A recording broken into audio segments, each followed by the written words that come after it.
It's finally time. It's been so long. It has been years. Countless teasers, leaks, everything. GTA 6 is finally announced.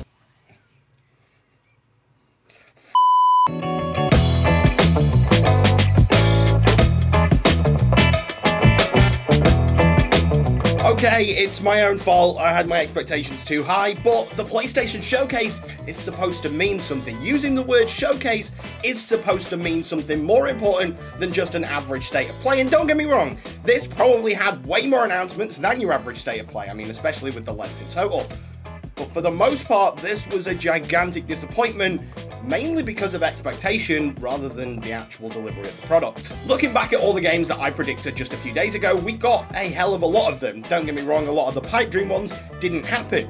But let's look at some of the ones that actually did happen. Helldivers 2 got announced, and by the way, it's completely changed its style and looks incredible. It wasn't a shadow drop, but still a pretty solid announcement. Bungie's next game got revealed, and it's a reboot of Marathon, which I don't think really was on anyone's cards. The Metal Gear Solid 3 remake was announced, although that has more questions surrounding it now than it did before it was announced. PlayStation just shoved all of its VR games into one section, but they didn't announce an Astrobot game, which I think to me is the most disappointing thing. The Metal Gear Solid Collection got announced, but it wasn't dropping on PS Plus today. I still think that's a big miss. But most importantly, PlayStation revealed their cloud handheld, and just as I predicted, they did it with very little fanfare because it doesn't really look that good. And of course, finally, Spider-Man 2 was revealed, which everyone expected, but what people didn't expect, that symbiote Spider-Man would be front and center. Oh, and that overly long Final Fantasy 16 trailer, you can count on it. And overall, just as a collection of things on their own, that should add up to a pretty big showcase.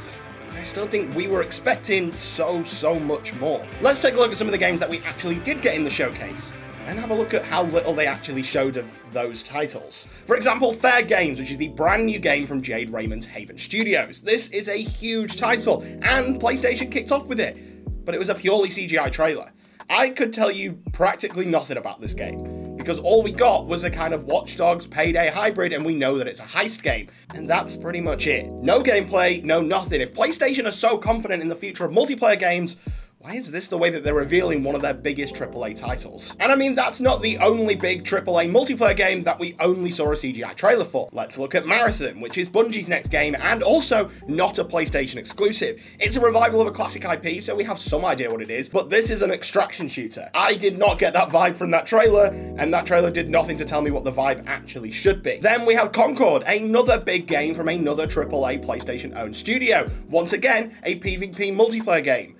We don't know what it looks like. In fact, this one was so vague, we just got shots of what looked like the Guardians of the Galaxy ship with a few guns. It's not the Guardians of the Galaxy ship, but I think I'd be more interested if it was. PlayStation are so confident in the state of their multiplayer games, but they're not showing it. All they do is talk about how live service multiplayer is the way forward for PlayStation.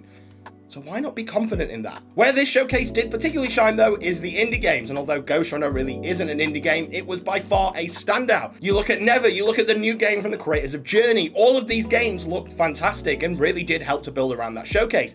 In my showcase, I predicted that there'd be tons of indie games that I had no idea about. I was right, and they kind of nailed that. Ultros is another one I'd like to quickly shout out, which had a gorgeous art style, and I am 100% intrigued as to what that game is hiding up its sleeve. Of course, there was a couple of big surprises as well, the Metal Gear Solid remake being one of the big ones. Now, we knew this game was coming, but what we didn't know is how many questions we were going to have about it. Are any of the voice actors returning? When is it coming out? Who is developing the game? And what can we expect from it? And these are not questions that I feel like I should be asking other than release date about a remake. If you're remaking a game that is so beloved, a game as beloved as Metal Gear Solid 3, you need to come with confidence. And this trailer did not exude confidence. The Konami logo wasn't even on it. Unless this is some big bait and switch and Kojima is behind the whole thing, I highly doubt that. I just don't really understand what they're doing. It's interesting though, because it does seem as though Metal Gear Solid Delta, as it's now called, is essentially a reboot from the beginning. Metal Gear Solid 3 chronologically takes place before 1 and 2, so maybe they're just going to go in order. They've removed the 3 from the title, so who knows what they're going to do. We also got the first look at gameplay of Dragon's Dogma, which looks cool. I don't really have a lot else to add to that. And another big surprise game that we got that no one knew about was Phantom Blade Zero, which looks like Sekiro combined with Sifu in the best possible way. This game looks incredibly cool and is one I'm 100% going to keep on my radar. And that's the case for a lot of the games announced in this showcase, because it really did have some big heavy hitters and some things that have really piqued my interest. But then when the showcase started to wind down, we had two major announcements left. The first of which was that Sony revealed the much leaked and rumoured handheld Project Q. It's a Wi-Fi only device with an 8-inch LCD screen, not OLED, and it can only stream games that are installed on your PS5. I thought the whole point of streaming games was that I didn't have to install them. It's supposed to run through the cloud. But alas, I'm now here with a handheld that's probably going to cost way too much money and just probably be a disappointment all around. And then we come to the Spider-Man of it all, which in fact did not open the show, but closed the show, and I don't know whether that was the best idea. Spider-Man is such a known quantity, we know what to expect. We have some surprises, and don't get me wrong, this trailer was pretty sick all around. Nothing in this trailer stood out to me as like, holy this is gonna be the best thing ever. I'm excited. I'm probably the same level excited I was when I came into this. It's just kind of more of the same. Except when we finished the Spider-Man trailer, there was no release date. It still says fall, and the PlayStation blog says that they're still on track for fall. Why not show a release date? I just don't understand. I suppose maybe it's just not ready enough for them to get a release date, or maybe they really are just holding out hope that Starfield either gets delayed or they're just trying to avoid it at all costs. Either way, this is going to be PlayStation's biggest game this year, and it just seems strange to me that almost halfway through the year, we still don't know when it's actually coming. One thing I will say though is that Spider-Man 2 did do a lot right. The symbiote Spider-Man stuff looks really cool. The UI placement looks a little bit strange, but the fact that you have to change characters at certain story moments, to me, is a big W, as I think that kind of fits more into the world of Spider-Man. If you had free roam control throughout the actual main story, like you do in like GTA, for example, I think it'd be a little bit weird. I don't want to be going up to a mission point and then going, oh, whoa, you've got to come back at night with Peter Parker to do this one.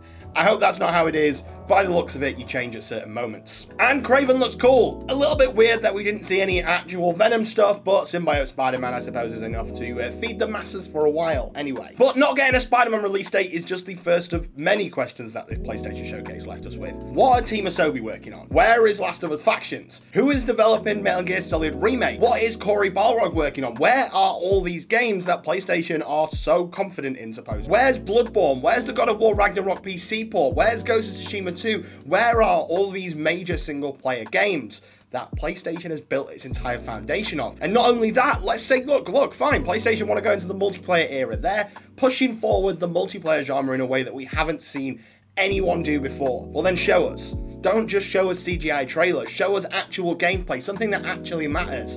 PlayStation didn't deliver on that. I've left this showcase with more questions than I have actual answers. And that's not a good thing. I'd love to say that I have unwavering confidence in PlayStation, and let's be real, they could turn this around very, very quickly. I hope some of these big titles might appear at Summer Game Fest, but if they're appearing at Summer Game Fest, then why not put them here? I don't understand. The word showcase is supposed to mean something, and for me, this didn't deliver on that showcase expectation. It kind of just felt like a beefed up state of play. If this was a state of play, I'd probably say this was like a 9 out of 10. This really did deliver on a hell of a lot of stuff. But for a showcase, a word that is really supposed to mean something, a word that PlayStation have cultivated themselves to mean something important, to me, that wasn't delivered upon. And that's why, to me, I'm giving this showcase a personal 3 out of 5. Well, hopefully we see GTA 6 at Summer Game Fest, but until then, make sure to like, comment, and subscribe, and make sure to stay right here on GG Recon for all the latest gaming news and updates.